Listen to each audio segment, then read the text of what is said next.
मित्रांनो, नवीन व्हिडिओमध्ये आपलं स्वागत आहे. तर व्हिडिओ बनवण्याचं कारण असं काय बघा, जल जंगल जमिनी आपली संपत्ती आहे.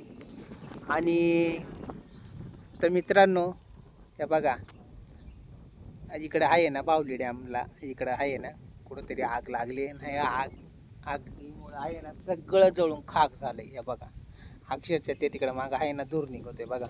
मित्रांनो, कृपया करून असं काही कृत्य करू नका का जेणेकरून आपल्यालाच धोका निर्माण होईल, नाही का. मित्रांनो, आपलं जशी फॅमिली आहे ना तसं हे जलजंगल जमीन सुद्धा आपलं एक कुटुंब आहे. याच्यावर आपण जगतो, याच्यातून आपण आपल्याला श्वास म्हणजे हवा वगैरे मिळते, प्राणवायू मिळतो. हां, याच्यासाठी आपण शेतजमिनी करतो किंवा फळं वगैरे खायला चांगले मिळतात. मित्रांनो, याच्यामध्ये अनेक पशु पक्षी आहेत. पशु पक्ष्यांना तर आपण देव मानतो ना का.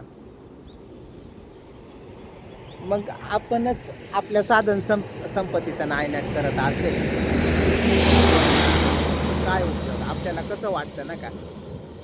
मित्रांनो, कृपया करून असे कुठेतरी हे आग वगैरे लावू नका, जेणेकरून तो वणवा लागेल, पूर्ण जंगल जळून खाक होईल. त्याच्यामध्ये बरेचसे पशु पक्षी आहेत ना, ते पण नष्ट होतील. आजकाल आहेत ना प्रत्येक प्राण्यांच्या आणि पशुपक्ष्यांच्या जे आहेत ना पशुपक्षी नष्ट झालेत ना का. तर ते ह्याच आपल्या चुक्यांमुळं आपल्यालाच भोगायला येणार आहे नंतर. तर मित्रांनो, कृपया करून असं काही करू नका. व्हिडिओमध्ये सांगा एवढंच उद्देश आहे. मित्रांनो, भेटू पुढच्या व्हिडिओमध्ये. व्हिडिओ कसा वाटला ते कमेंटमध्ये सांगा. तुम्हाला काय वाटतं ते पण सांगा.